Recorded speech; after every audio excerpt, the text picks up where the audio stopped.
ગોત્રી વિસ્તારમાં ટ્રાફિકનું ભારણ ઓછું કરવા માટે મહાનગરપાલિકા દ્વારા બ્રિજના કામને મંજૂરી આપવામાં આવી છે.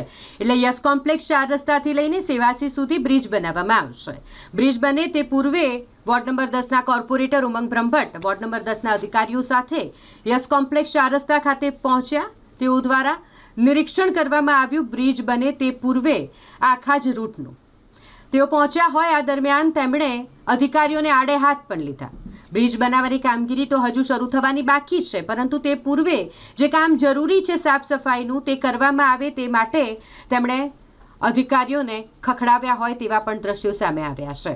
અધિકારીઓ કોર્પોરેટરોનું નથી સાંભળતા તેવું સ્પષ્ટ જણાઈ આવે છે. ગોત્રી તળાવ અને ગોત્રી ગાર્ડનની સફાઈ એ બ્રિજ બનાવતા પહેલા કરવી જોઈએ તે માટે કોર્પોરેટર દ્વારા અધિકારીઓને કહેવામાં આવ્યું. ગોત્રી યસ કોમ્પ્લેક્સ પાસે જે નવીન બ્રિજ બનવાની વાત છે એના માટે ટ્રાફિક સર્વે અને વગેરે થઈ રહ્યું છે.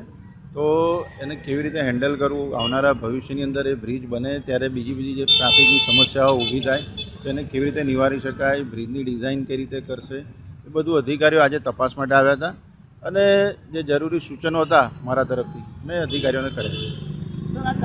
ગાર્ડન વિશે પણ તમે કીધું છે, તળાવની સાફ સફાઈને પણ તમે મુદ્દો લીધો છે અધિકારીઓને. એ અમારું ફ્યુચરિસ્ટિક જે ડિપાર્ટમેન્ટ હતું એમાં મારે જે ગોત્રી અને વાસણા તળાવ બ્યુટિફિકેશનના પાર્ટ જે રહી ગયા છે એની પણ ચર્ચા થઈ છે કે પહેલાં એને પણ પ્રાયોરિટીમાં બેઝ લઈ અને એનું પણ બ્યુટિફિકેશન ઝડપથી પૂર્ણ થાય એ દિશામાં કાર્યકારી કરવા મેં સૂચન કરેલું.